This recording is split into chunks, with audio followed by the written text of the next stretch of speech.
Today, with the ringing of the Peace Bowl, we affirm the worth and dignity of all people. We acknowledge that these lands that we love are the unceded, ancestral, and historical lands of the Yavapai people. All of you are welcome, and all you are is welcome here. So good morning, I'm Kelsey Wilk, she, her. I'm your worship associate today. I'm a 72-year-old woman with graying brunette hair. I'm wearing a long sleeve red blouse, red and turquoise pants, and turquoise shoes with flamingos, cactus, and sunglasses on them. So this morning's service is about disability and spirituality. And so we will be centering our thoughts on some disabled UUs who contributed to the book. Oh, come back here, young lady.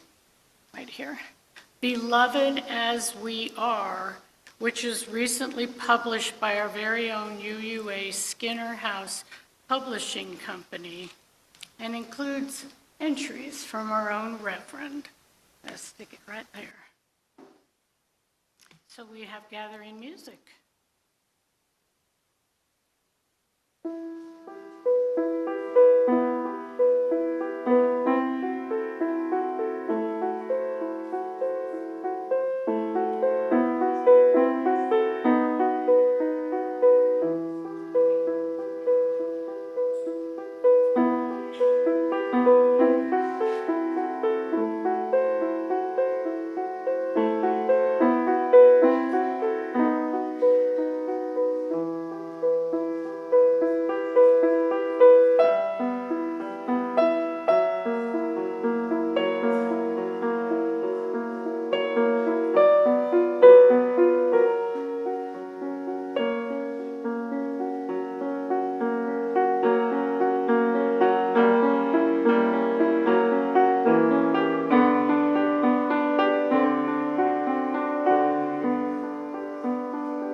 I feel like Lena was teasing me with that ending.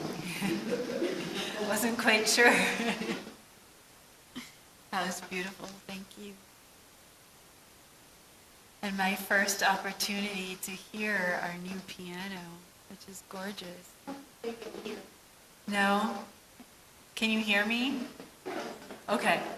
I think it's we who can't hear because we're behind the speakers. But if it turns out that you can't hear me, wave your arms or something so that I know. So, I am the Reverend Michelle LaGrave. My pronouns are she or her. And I am the minister here at Granite Peak, just returning from summer leave. And I am so excited to be back with all of you today. This is going to be an amazing year, I am sure of it, and I am really looking forward to it. I am a queer, white, and disabled woman wearing some funky new pink and purple glasses, and a bright blue stole with a rising sun, as well as some sparkly silver shoes. If you are visiting with us today for the first time, or you are still kind of newish, I'd like to extend a very special and very warm welcome. We are so glad you are here. Whoever you are, wherever you come from today, wherever you find yourself on your life's journey, whichever your pronouns, whomever you love, you are welcome here. You belong here.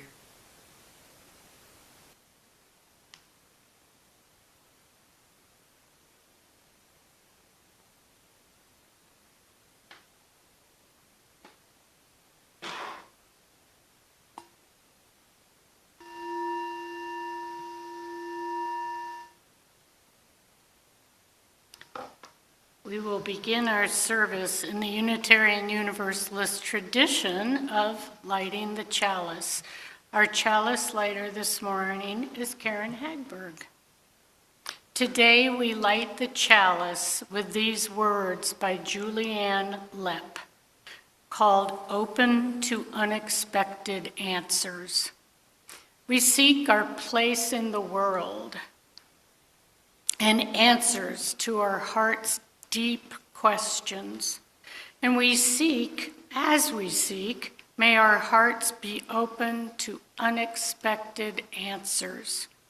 May the light of our chalice remind us that this is a community of warmth and wisdom and love and the welcoming of many truths.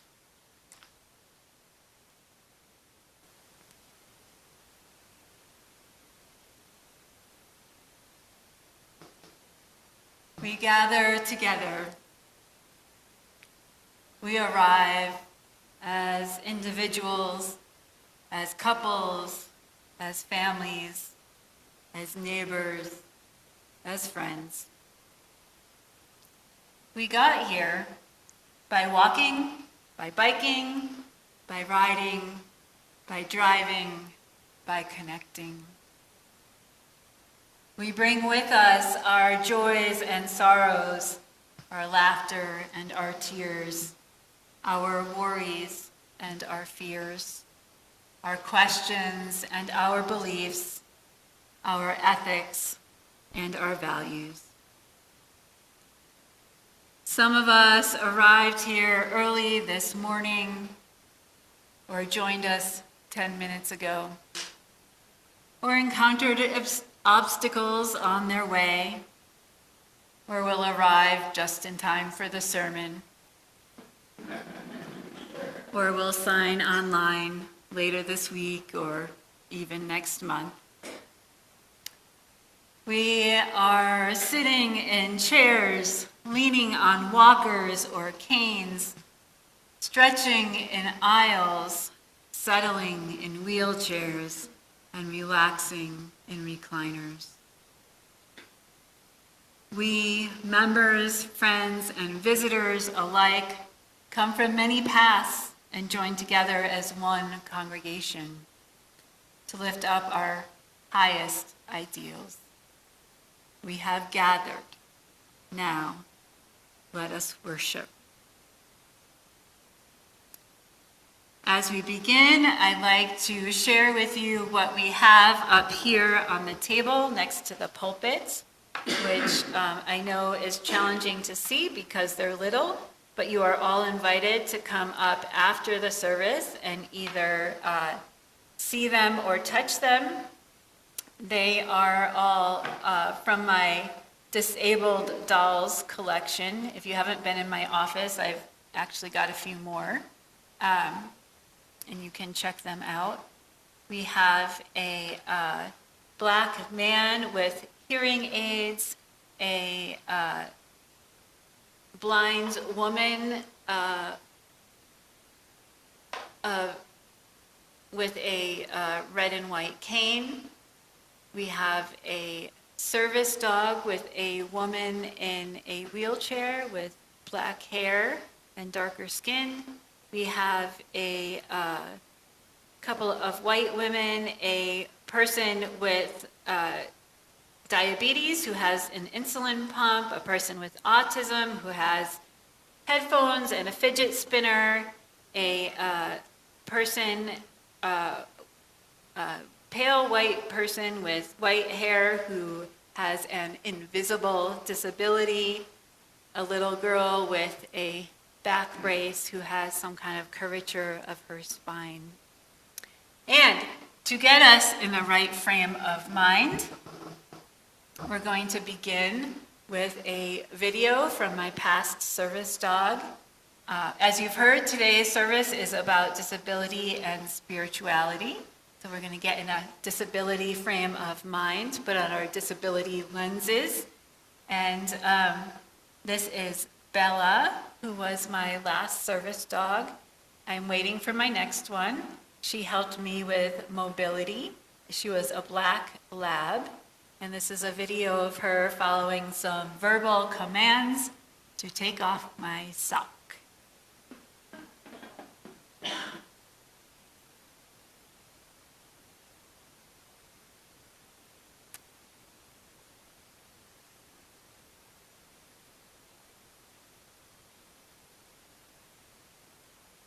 Here she comes. Bella, ready? Sock. Tug sock.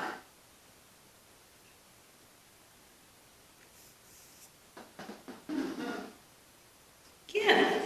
Good girl.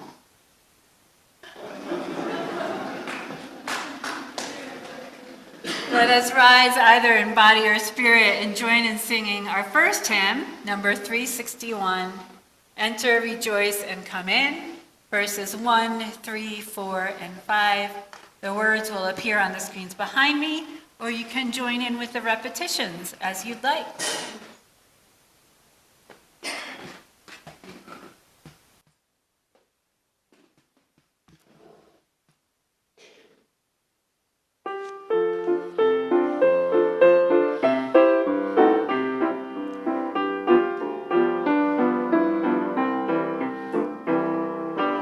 Enter, rejoice, and come in. Enter, rejoice, and come in. Today will be a joyful day. Enter, rejoice, and come in. Open your hearts, everyone. Open your hearts, everyone. Today will be a joyful day. Enter, rejoice, and come in. Don't be afraid of some change. Don't be afraid of some change. Today will be a joyful day. Enter, rejoice, and come in. Enter, rejoice, and come in. Enter, rejoice, and come in. Today will be a joyful day. Enter, rejoice, and come in.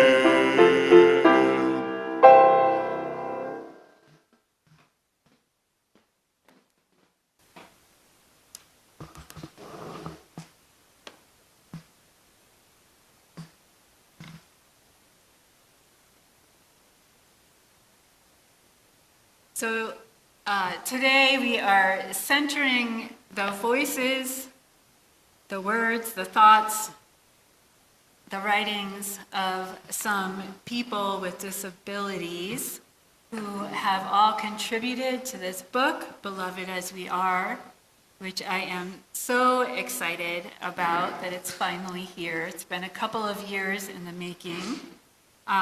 And which, by the way, I am donating a signed copy to the Granite Peak Library, so you can borrow that if you would like. And with all humility, I had a very minor part in it, like 5 little contributions, but I've never been published before, never thought I would be, so it's kind of fun. The first one is from Diana C. Archibald. One would think I would know the state of my ableness, but I can't seem to make up my mind. As a good Unitarian Universalist, I entertain too many questions in my free and responsible search for truth and meaning. I am ambivalent and indecisive. How much of my identity is now based on being a person with Parkinson's? What can I do to contribute to my family, my church, my community, my workplace? How do I embrace my time in this liminal space of in-betweenness until this disease answers the question of disability for me?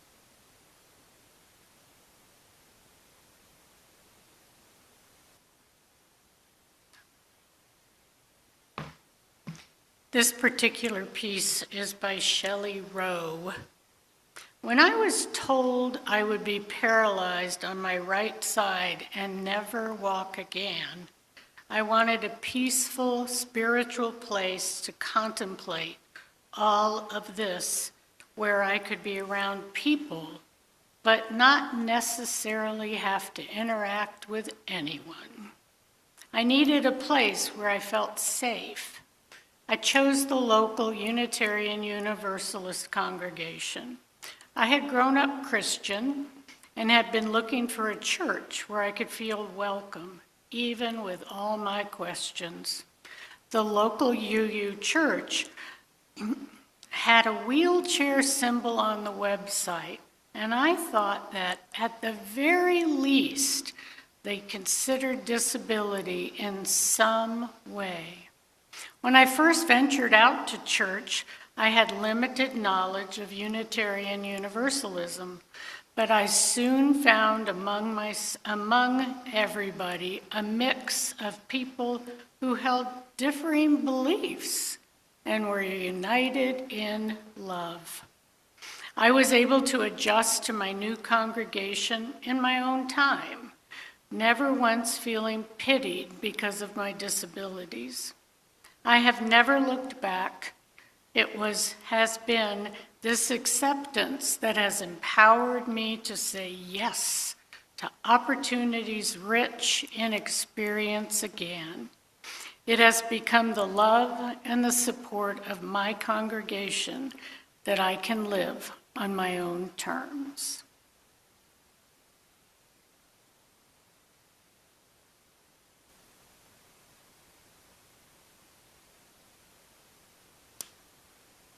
This book, by the way, is now also available on Kindle and as an audio book. Let us join together in saying the words to our covenant.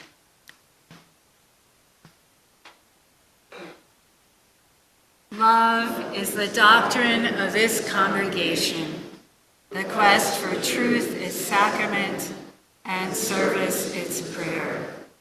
To dwell together in peace, to seek knowledge in freedom, to serve others in community, thus do we covenant together.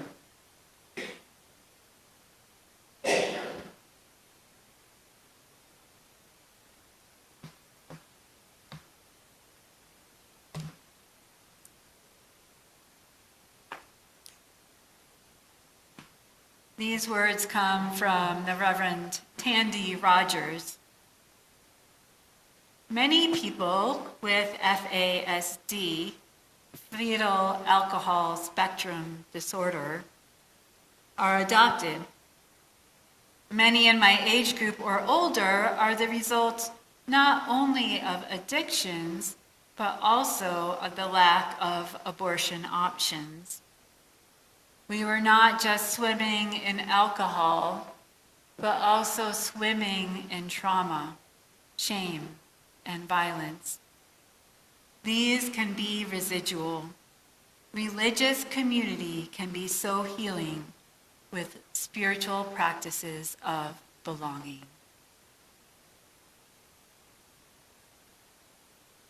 And from the Reverend Barbara Myers, when I started going to a Unitarian Universalist church in Hayward, shortly after being released from a psychiatric hospital, I didn't tell anyone but the minister about my hospitalization. Even though they didn't know about my illness, the people in the church showed me many kindnesses. They involved me in church projects. They liked the bread I would bake for coffee hour and told me so. They were interested in my ideas. In other words, they treated me with compassion. They offered me ways that I could explore my emerging spirituality, searching for what was meaningful and true in my life. Those people in that church lived out their religion to a very wounded person, and it helped me to heal. They helped me to understand that people who have been hospitalized for psychiatric problems are all God's children, even me. It changed the course of my life, and I am eternally grateful. I feel very fortunate to have found a safe place where I could explore my new spiritual feelings. This was enormously healing for me. I learned to balance my life with both rationality and emotion, something I had never done before. It was as if I had been wandering around lopsided for several years and was now centered. I began to be spontaneously happy. In looking back at my illness, I believe I was living life without any spiritual outlet. I was trying to be perfect at everything and living my life by the principles of science alone. Now I'm just being me, getting to know who that is and liking her. It's an adventure, a journey that I will always be on.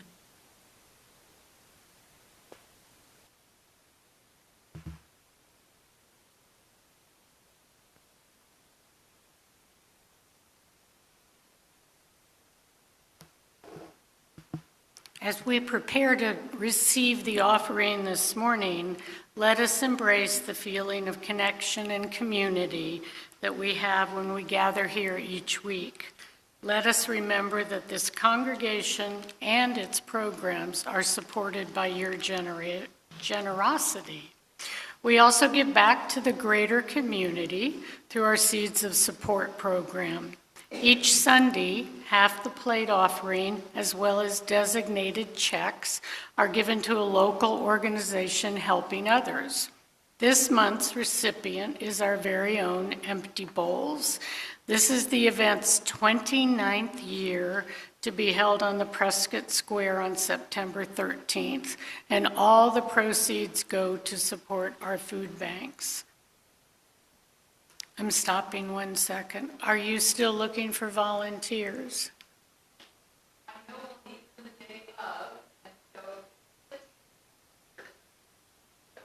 Okay. So if you are interested in volunteering and you have not signed up, wave your hand, Dixie. See Dixie, and she'll help you out here. If you would like your entire check to go to Seeds of Support, just write SOS on the memo line. If you would like to contribute online, you can visit our website at prescottuu.org. The ushers will now collect the offering.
We acknowledge the generosity of spirit expressed through this offering.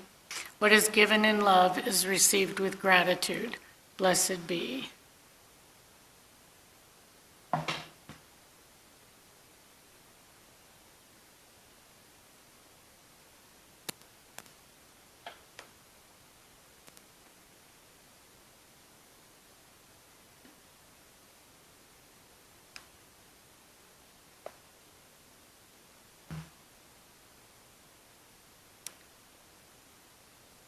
This reading comes from the Reverend Katie Norris.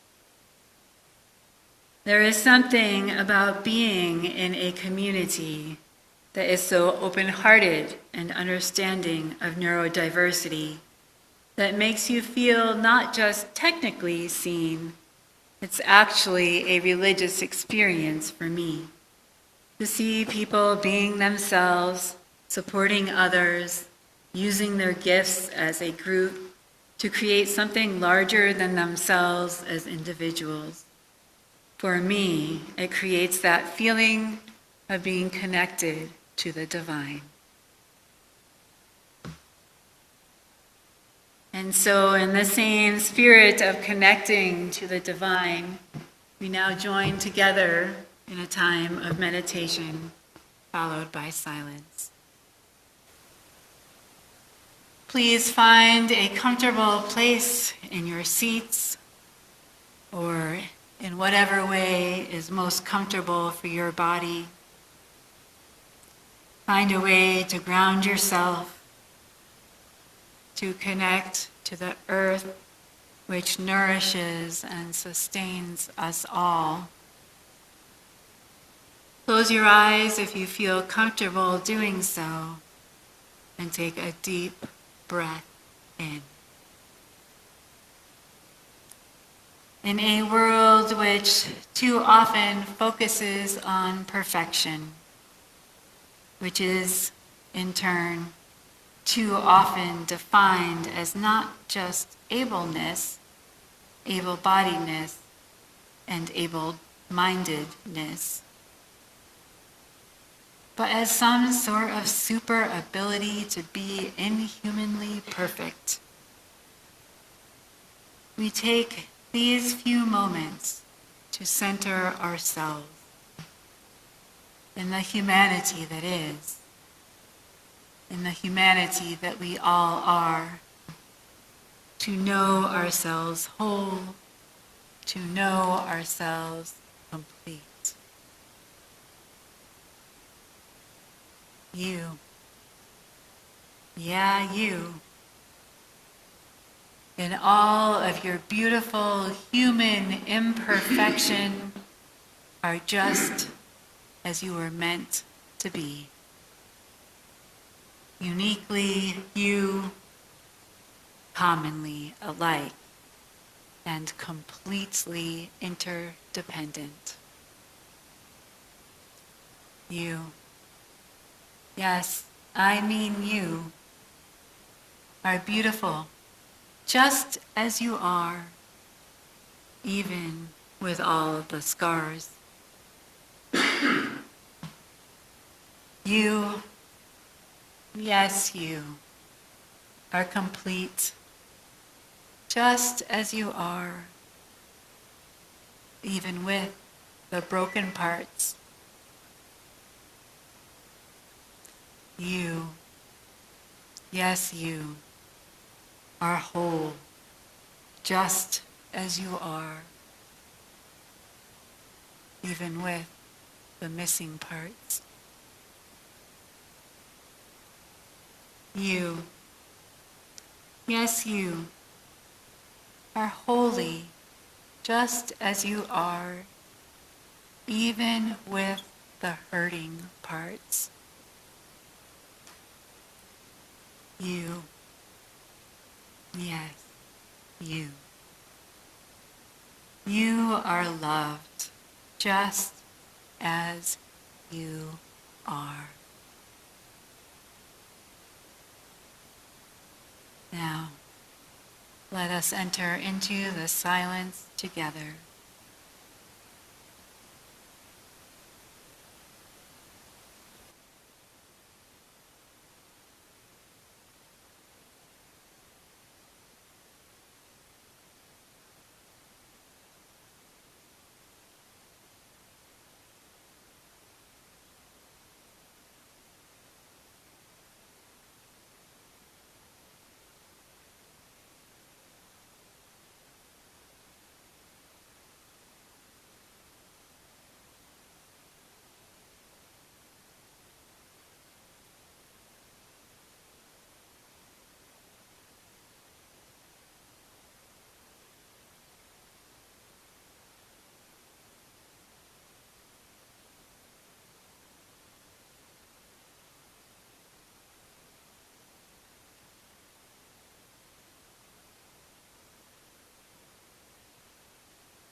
the shalom. Amen. And blessed be.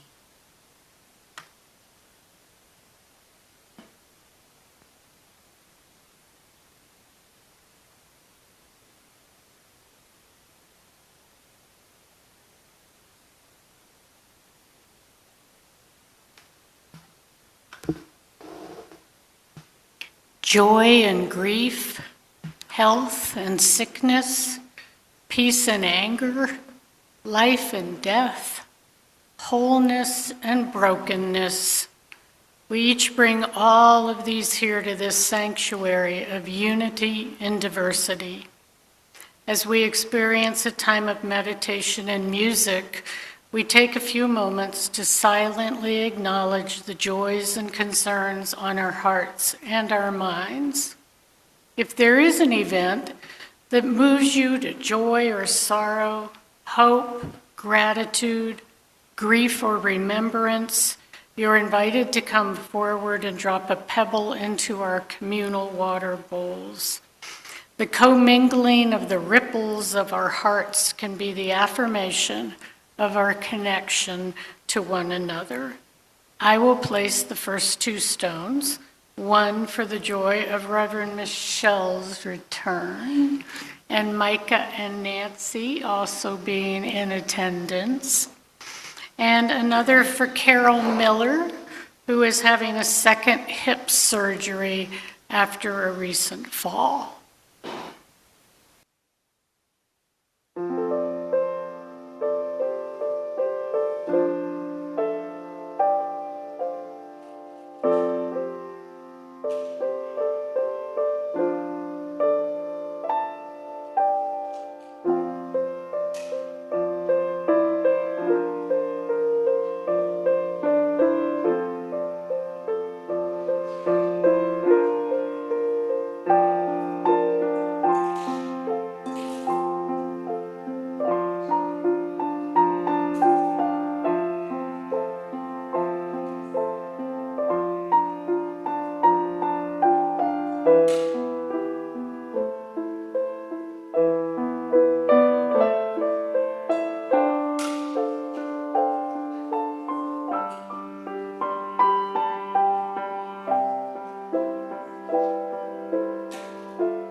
May our joys and sorrows, concerns and feelings be surrounded by the healing communal water of our beloved community.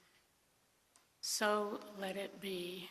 Now, we are going to join and sing Spirit of Life, and you shall remain seated. But Karen Hagberg is going to accompany the song with hand gestures that assist children and some adults in remembering the song. Thank you, Karen.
Thank you, Karen.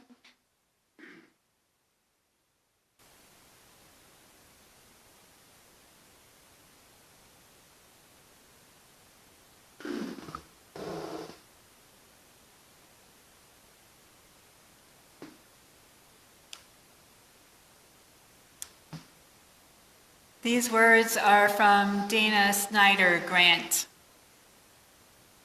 One way in which I have felt both empowered and vulnerable in having a disability within the congregation has been in the telling of my story to the Tuesday group, a monthly gathering of parishioners who are 65 years and older. This group has a norm that fosters listening and vulnerability in an effort toward growing resilience. UUs may sometimes find comfort with the intellect. We may be more circumspect with our emotions. The Tuesday group is a bit different, composed of an older population who may safely let down their guard. As we age, we have similar experiences to those with disability, of loss, integration, and redefining our lives. I was encouraged by the other lay ministers to speak of my decision to stop driving, how I landed there at the young age of 63. 2 car accidents had led me to realize that my disabilities from MS, multiple sclerosis, interfered with safe driving. I spoke from a vulnerable place and in a space that embraced difference with congregants who had also begun to wonder how long they would drive. The Tuesday group offered me a safe forum to share learnings, that I remained whole and worthy, despite this chosen loss of what felt like an essential task of daily living. Mind you, this was not an easy journey. I had my low moments around not driving. You know, loss of independence and spontaneity. I shared spiritual reflections that I needed to let go of my ego and not take the loss personally, that asking for help could bring me closer to others, and that I could sit with ambiguity and grief in the body. I don't believe I could have had these realizations without support and understanding of the Tuesday group. The request allowed me to see my decision as a valid one, which empowered me. The lay ministers who encouraged me to offer this program knew, along with the members of this Tuesday group, that while the body may change, our hearts and spirits remain whole within us and help healing.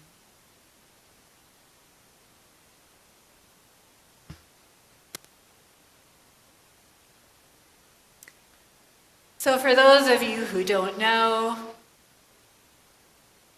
who are maybe even seeing me or meeting me for the first time today, I consider myself to be disabled. I have some mobility issues.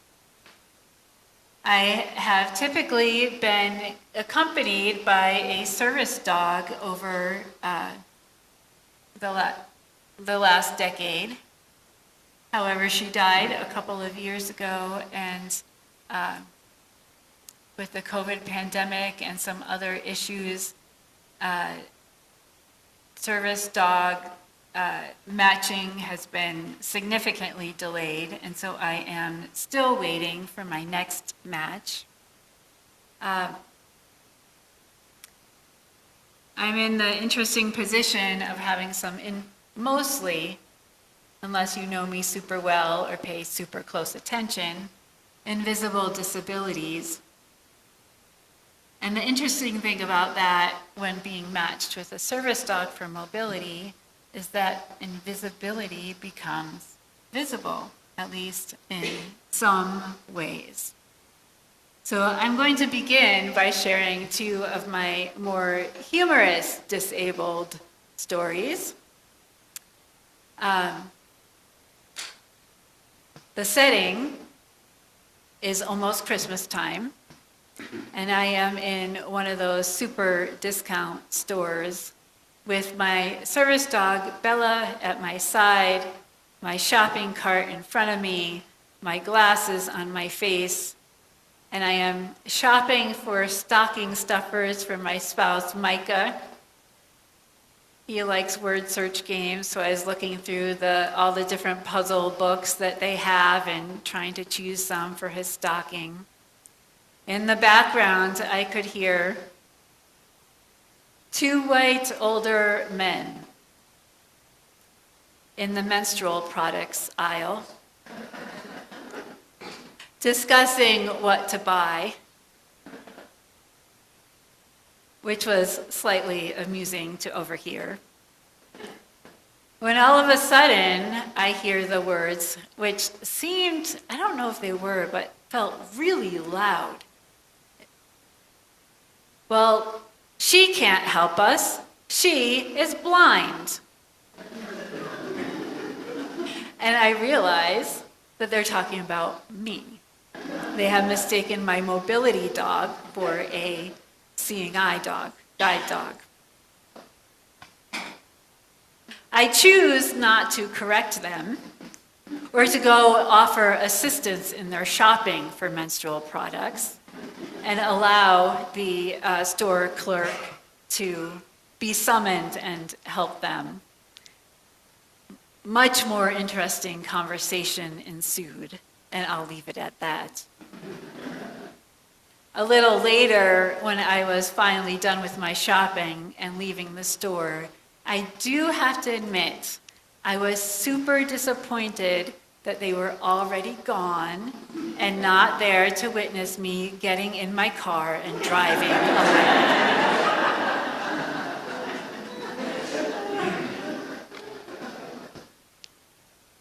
The other one happened a few years before I had been matched with my service dog. And I arrived at an airport. I was going away actually for a ministerial thing. And when I get out, I get dropped off in the front where, there's sometimes baggage handlers who will ticket your luggage right away before you even get in the building and all that sort of thing. was a bright, beautiful, sunny day. And the man was very welcoming and happy to see me. And he got my ticket information pulled up.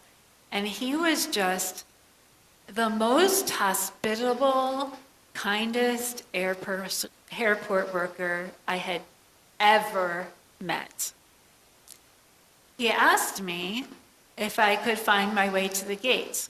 And I said yes. He gave me some directions. I said thank you.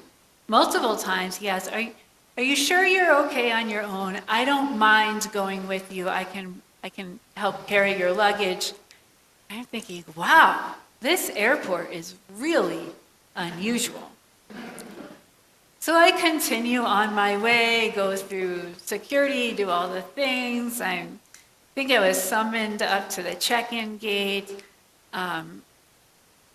Just super welcoming. Never had an airport experience like this before.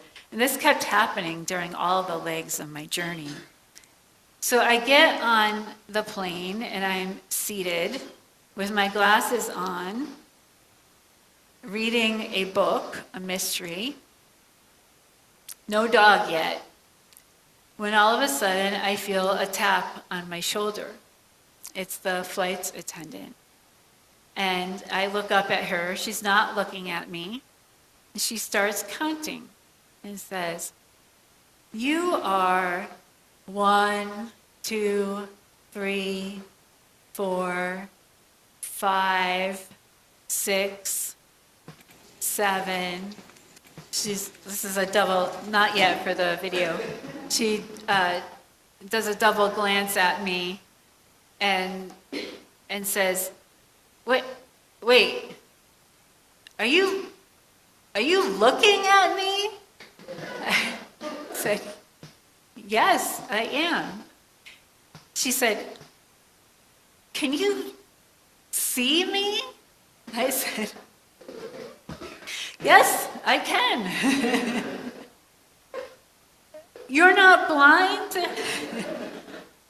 She was counting the rows to tell me how far away from the emergency exit I was. In the end, it comes out that somehow the airline had recorded me as being blind.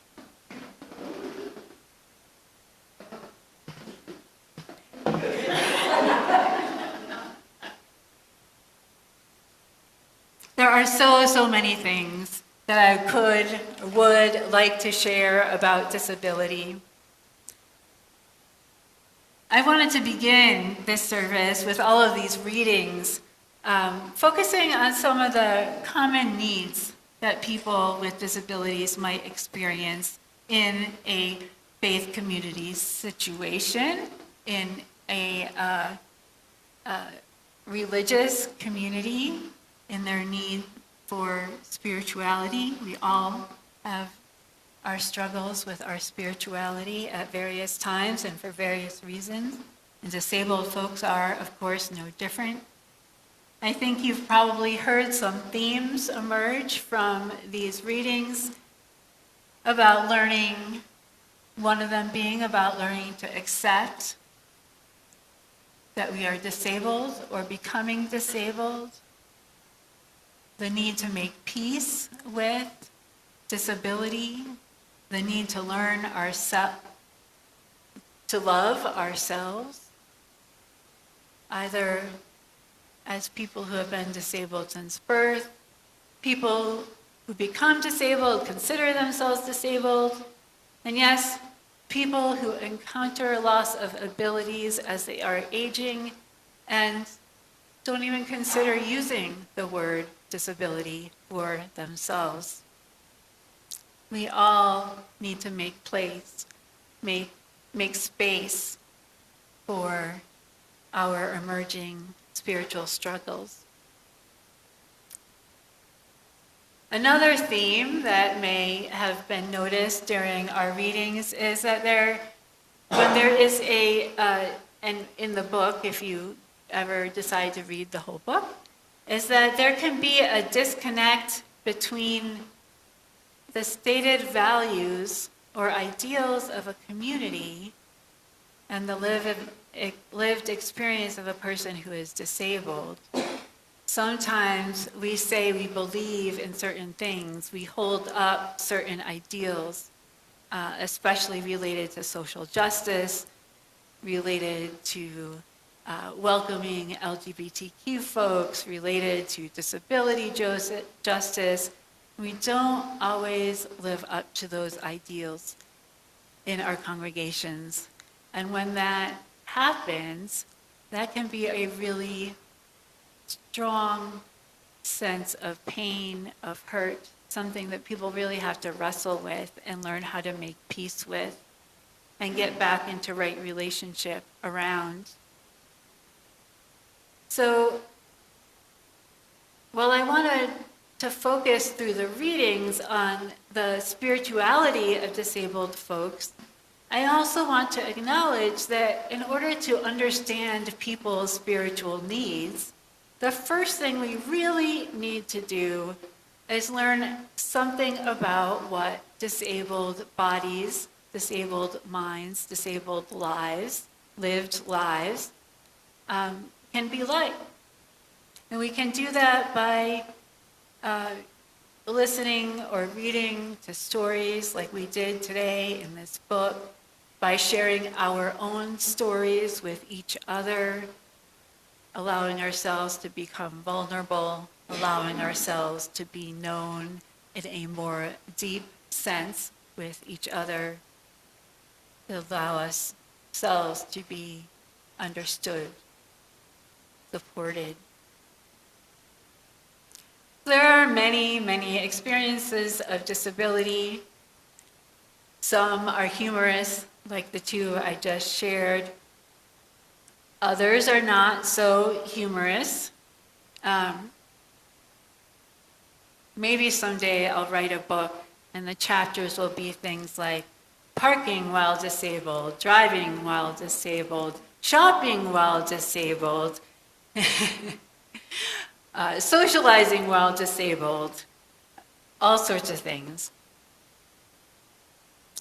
When I was matched with my now that I have some gray hair, it's a little bit different. But especially when I was first matched with my service dog and looked and was much younger than I am now, I often encountered trouble while parking. I had disability plates, I still do. And even so, I would get out of my car and the people nearby would immediately glare at me as if I was taking up someone else's space. And then I would open the back door and my service dog with her red vest would come out and the glaring would disappear. Maybe even some sense of relief. But it's a story, it's a true story. And it was also painful and frustrating at times. But it illuminates that we need to really think about the judgments that we're making in our own heads, that people who have disabilities may not look like they have disabilities. They may be younger than you expect them to be. They may be more intelligent than you expect them to be. There's all sorts of things that get wrapped up in oppression of disabled folks.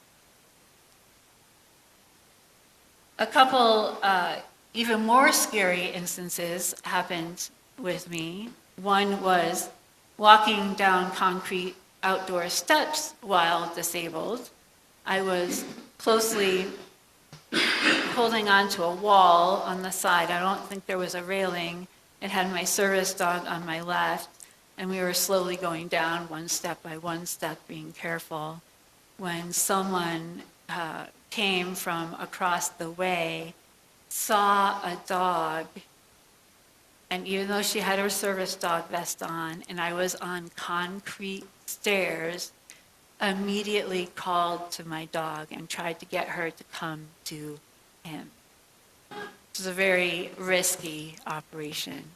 Luckily, I was able to tell her to ignore his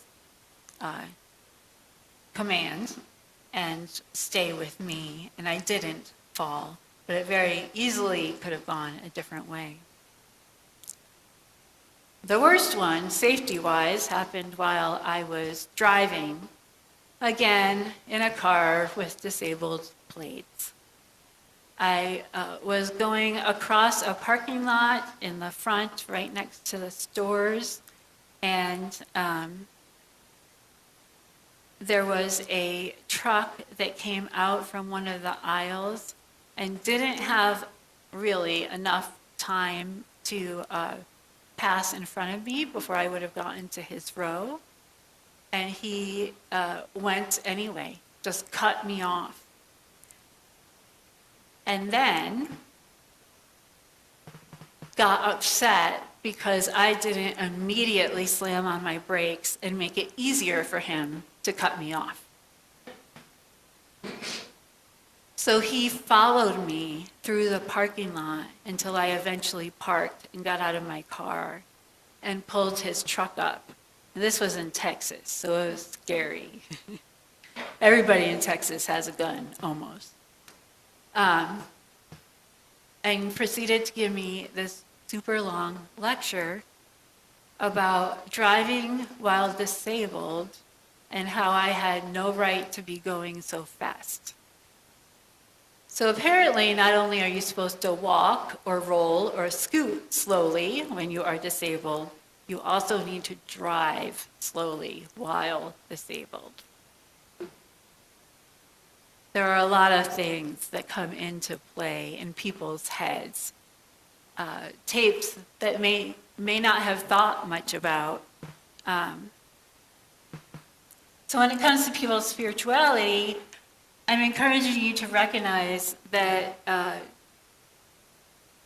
there are ways in which being out in society can be very difficult, very hurtful, and sometimes even very dangerous. So I'm going to close shortly with a little bit more about service dogs. Most of you already know that I am in process of waiting for my next service dog. So at some point, you will have a service dog up here with me and with all of you. Bella was able to assist me with mobility, but she also assisted me with my job, which was ministry and pastoral care, and still is, and often did things like when we were at a meeting and somebody became emotional or upset or cried, and she would move from her little spot under the table and sit on that person's feet. So this is something for all of us to look forward to, is what I'm trying to say, is having another dog.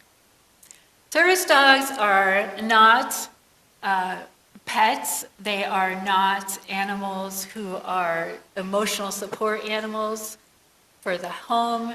They are not dogs that you just slap a vest on so that you get to bring them to the store. They are specially trained to do very specific tasks. And there are lots of rules around how to interact with service dogs, which when it gets closer to the time that we're matched, we'll talk more about.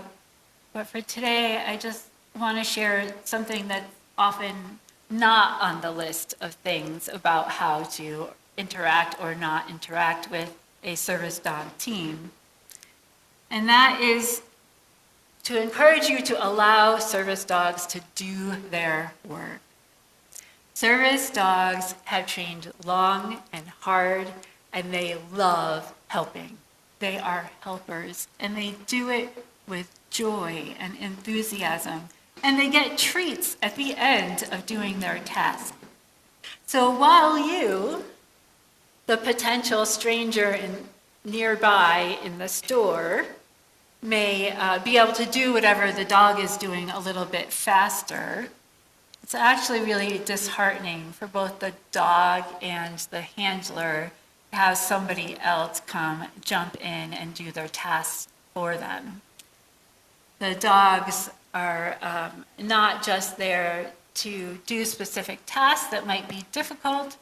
They also, by doing these tasks, help people reduce the amount of chronic pain, the amount of chronic fatigue they are experiencing. They're familiar with spoon theory, which we could talk about another time if you want. If you're not, it allows people, having a dog allows you to have more spoons in your arsenal. So I'm going to close with 3 very brief clips of Bella doing some work. These videos were made as part of her recertification process so that we can get our ID again from the service dog organization saying that she passed all her public access tests. I'll explain each one before we watch it. The first one is at Target. I'm wearing one of those old kind of masks because it was the pandemic. And we were doing the test by video because of travel restrictions and all of that sort of thing. And this is showing that Bella can walk through a store even with big, large, heavy things rolling nearby or making noise. This one is this big, huge, like, not a shopping cart, loading cart with a bunch of stuff piled on it that an employee is pushing down the aisle.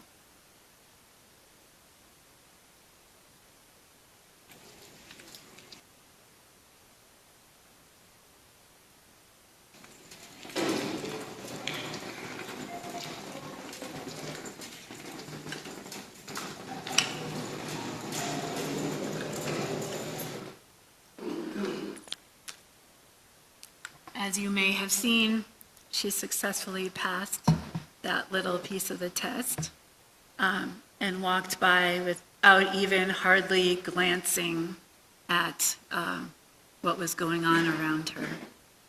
Just a normal interaction for her to have lots of things going around. You can tell when you're in a store the difference between a trained service dog and one who is not. I actually had a TSA agent one time thank me when I went through security.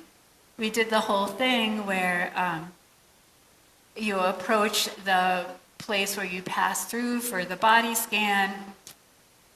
They put me in the aisle where I have to go through the metal detector instead of the body scan. I take off all of the dog's equipment and put her in a stay. I go through the scan. Then I call her to come through the stand, put her in a stay so that the TSA agents can feel around her and make sure she is not going to blow up. And she waits while I get my hands tested and the whole thing. And afterward, and she performed perfectly, of course. And afterwards, the TSA agent thanked me for having a real service dog.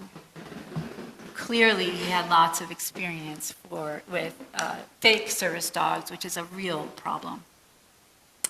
In this next video, she is going to follow a command to nudge the door, and we'll close it.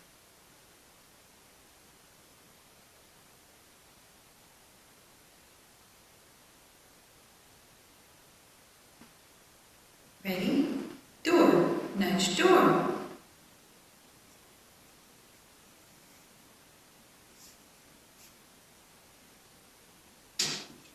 Good girl. And the last one, I have no idea why.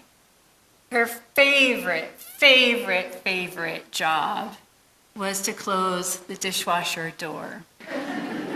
And she would not do this just at home. If we were visiting somebody in their home, or if we were at church and the people in the kitchen were loading the dishwasher and I had given her permission to walk around, she would go and stand next to the dishwasher, staring, trying to get you, whoever you were, to give her the command.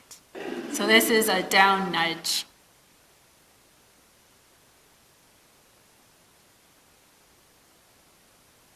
Ready? Down nudge.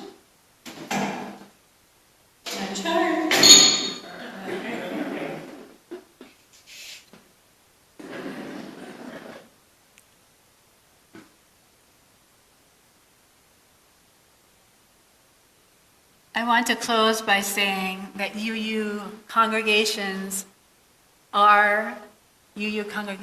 can be places that are life-saving, life-giving, life-affirming, not just for people with disabilities, but for all people. We have an essential role in our community these days, in all our days. Thank you to all of you here at Granite Peak who have been so welcoming to me and so supportive of me. I appreciate you very, very much. May it always be so. Amen. Amen, and blessed be. Now let us rise either in body or spirit and sing number 6, Just as Long as I Have Breath.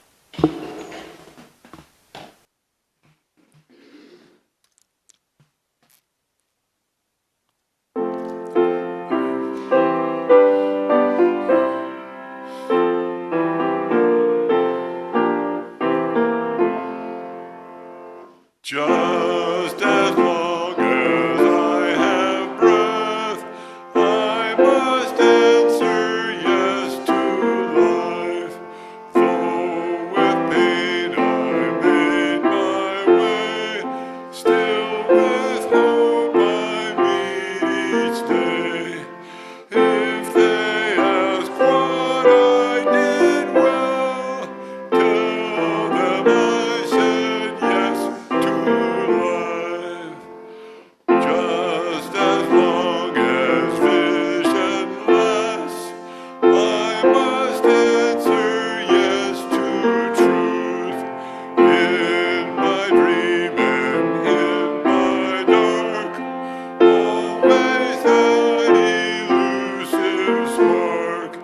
If they ask what I did well, tell them I said yes to truth.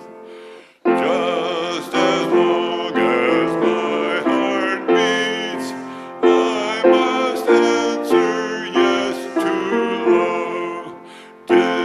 Disappointment pierced me through, still I kept on loving you.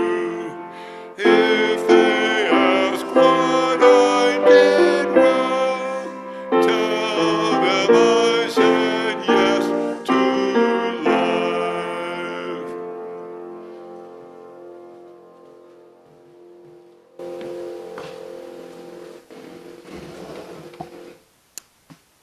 I'd like to share some closing words from this book by Barbara Myers and Shelley Rowe. They say they'd like to conclude simply with faith and hope by saying that they are grateful to you for reading this book, and also for the efforts you have made and will continue to make to expand the circle of belonging ever wider in our congregations, to understand the lived realities of disabled people, and to advocate for us in the larger world. We remind you that perfection is not the goal, and right where you are is always the right place to begin. No effort toward inclusion is ever wasted. You will make mistakes, and you will encounter resistance. You will sometimes have to make difficult decisions and realign priorities. But every time someone feels, whether the first time or as a beloved reminder, that their whole self is cherished in a faith community that aligns with their heart and soul, it has a lasting impact on them, their community, and the world. The work is never done. And so we remind you of that admonition often credited to Maya Angelou. Do the best you can until you know better. Then, when you know better, do better.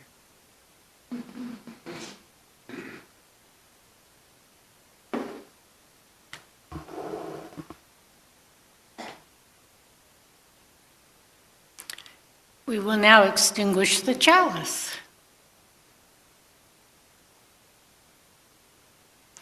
We extinguish this flame, but not the light of truth, the warmth of community, or the fire of commitment. These we carry in our hearts until we are together again.